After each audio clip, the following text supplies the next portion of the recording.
Fellas, Nigeria is threatening the United States of America. Nigeria has pushed back and they say, if you block us from entering your country, you will not enter our country either. Oh, by the way, all the things that you come to Africa looking for, all the minerals, all the rare earth, all the lithium and a lot of those things, you are not getting it. If you block us entry from your country, you are not coming here to do business. What's up, everybody? I hope you're doing good. It's a beautiful day. Thank you very much for stopping. My name is Zack, and today we're going to talk about the motherland. We're right here, Nigeria, the giant of Africa. The giant of what? We're going to find out. Nigeria has warned the United States of America of mineral trade retaliation over U.S. travel ban. So in other words, if you put us in a travel ban, like you intending to do, we are going to ban you also from doing business here. Piga makofi or what? Well, you know, there's something I like very much. I like the fact that Donald Trump is afraid of nothing. He's a very brave man. He's a very flamboyant human being. He's not a coward, right? And since he's not a coward, I'm sure he does not like coward. And he will surely appreciate Nigeria for standing up strong, unlike a coward or coward countries. I'm sure Donald Trump will love it. Trump will love a challenge, right? He's a strong man. Trump loves challenges. So, you can man up or either cut a deal or break up, right? Congratulations to Nigeria.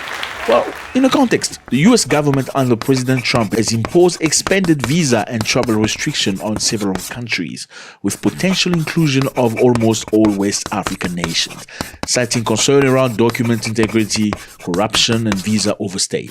So the USA, as we know, have come together under Donald Trump's wings to suss out all these people, especially from these shaitan countries. These shaitan countries. I know you feel triggered. Yeah. The problem is most of these countries are shithole. I'm sorry. I'm just going to be very honest with you. I know you don't like it, but I don't sugarcoat. If you're looking for sugarcoating, you go to the next video where you can tell each other lies. Bottom, these guys are content creators. Okay, they create content so you can consume. They come and rub your ego to the right side, so you feel good. You like them, and they get the views, and they get all the way to the bank. I'm not about a life, my brother. I have a job. I have a job. I have jobs. Okay, so. Yeah, I'm going to tell you the truth always. Whether it feels good or bad, I'm going to tell you the truth. And I know a lot of people hate it, but I also appreciate the people that appreciate the truth. We won't sugarcoat it for you to make you feel good. If it's bad, we're going to say it's bad. We don't care how bad you feel. There was a dude here from Tanzania going very angry because we were talking about Tanzania. Don't talk about my country, started insulting. It shows his level of maturity. It's just, you may be grown up, but still a child in your brain. Because we're telling the truth. The truth hurts. Lies don't hurt. When people talk lies, people don't care. Like, whoa, this guy's crazy. He's talking lies. Yeah. But when you tell the truth, and it's a dirty truth, that becomes crazy. That hurts the feelings. That pushes reactions, sometimes violent. Anyway, get back to Nigeria. Nigeria has pushed back a minister in the name of Yusuf Tugar, who chairs ECOWAS Council of Foreign Ministers, warned that such travel ban acts as a non-tariff trade barrier, threatening energy and critical mineral partnerships between the US and West African nations. What does the minister mean? So he simply warned about retaliation, saying if you ban us, brother Trump, with all due respect, you are not getting stuff from us anymore. Okay, all these beautiful things that you get from Africa underground, you're not getting it. Not from Nigeria. Nigeria is rich in rare earth minerals such as samarium used in military-grade magnets and nuclear reactors. It's also an alternative to energy partners to the United States of America.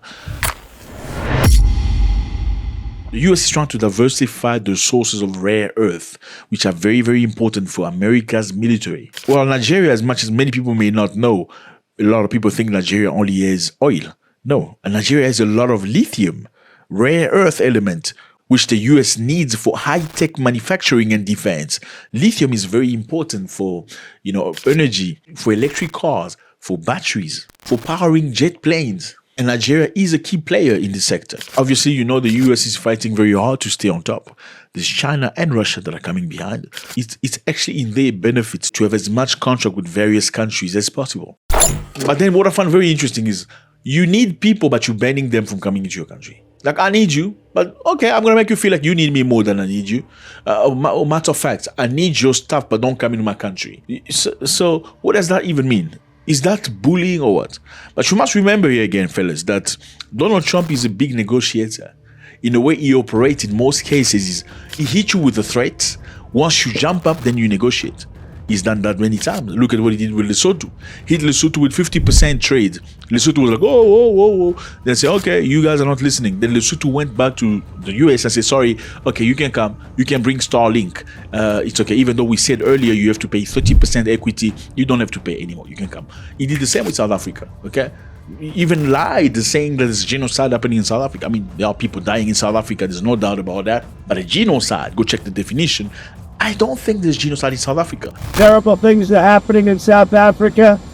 The leadership is doing some terrible things, Liz. But the South Africans had to rush and go negotiate and say, oh, sorry, we're not genociding nobody. Why did they have to do that? Because of the economy of the country. There are multiple businesses that are Americans that are stationed in South Africa and stimulate the economy. There is AGOA where South Africa do profit by sending things, exporting multiple things to the United States of America. So, as much as I know South Africans to be very strong when it comes to their own independence or their own rule of right, they weighed the good and the bad. They realized, you know what, if we stand strong against this man right here, that country is going to go south. Let's go beg. It was begging, let's just put it that way.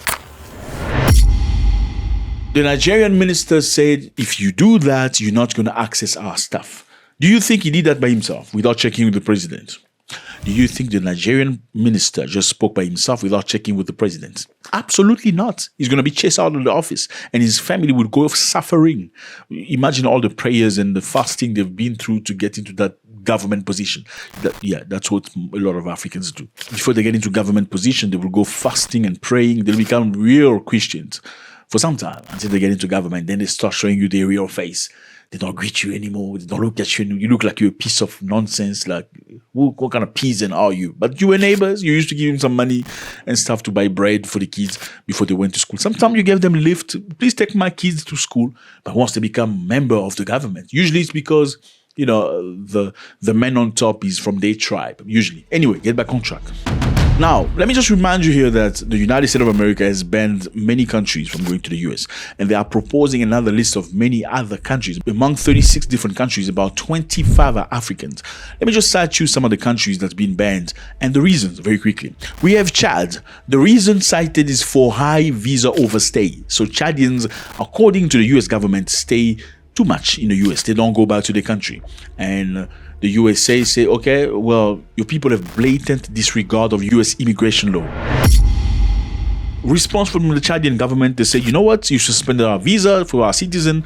We also will not offer you no visa. Don't come to Chad either. Okay, by the way, we have no planes to offer you. He was mentioning the airplane that was offered to Trump by Qataris to create a bond and a good relationship. He said, we don't have planes to offer you. If you don't want us to come to your country, we don't want Americans in this place. And again, you must take this not on a first degree.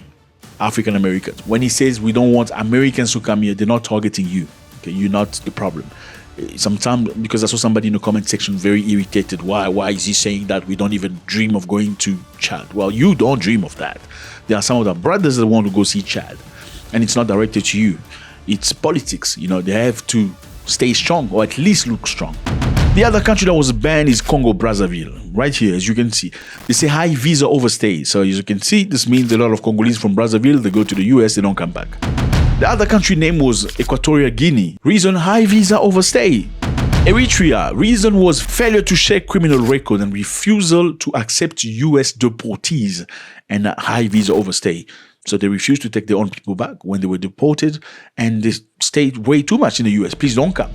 Next country was Libya. The reason was accused of committing crime against humanity. Libya. The next country is Somalia. Somalia is a designated terrorist hub. Well, that place, if you're not Muslim, I don't know how you're going to live it. I mean, it's not even being Muslim. It's being extreme Muslim. Anyway, it's another version of Islam they've created. That is, anyway. The next country is Sudan. The reason? Inadequate screening and vetting. So people just go like that. Sudan doesn't necessarily know who their people are. Burundi also was included. Reason? High visa overstay. So a lot of Africans go, they don't come back. Okay, so does that make that Trump racist for saying go back to your country, or when you guys come here, you don't return? I don't think that's a reason enough to say he's racist. Why don't you be in your country, or at least your continent? Fix it. Make it better. Why do you want to go stay in America? Now, 25 other countries that were cited that potentially going to be banned from going to the United States of America. Among African nations is Angola, Benin, Burkina Faso, Cabo Verde, Cameroon, Cote d'Ivoire, Democratic Republic of Congo, Djibouti, Ethiopia, Egypt, Gabon, Gambia, Ghana, Liberia, Malawi, Mauritania, Niger, Nigeria, Sao Tome and Principe, Senegal, South Sudan, Tanzania, Uganda, Zambia, Zimbabwe. These countries have until August 13, 2025 to fix themselves. 60 days Trump is giving them to meet vetting and cooperation requirements. Go fix your country within 60 days. Ensure your people have decent papers. Their papers are very fast. So fix your ID system. There are some African countries that have no ID. Do you know that? Did you know that? Some African countries have no ID. There's no ID. It doesn't exist. They use like a card for students card as an ID. Crazy stuff. So Trump said, no, don't, none of that shithole country in my country anymore. Now the point is here, are we going to congratulate Nigeria for standing strong, saying at least something back? I mean, this is not anti-American. This is just pro-Nigerian saying, or pro-African saying, okay, we understand and respect your position, but, well, if you're going to block us from having visas, how are we going to cooperate? How are we going to work together in energy? How are we going to work together in minerals? How are we going to do things together? Business, it's not possible. Okay, we have to respect each other. That's just asking for respect, right? Let me know how you feel about this. It was a great pleasure. God bless.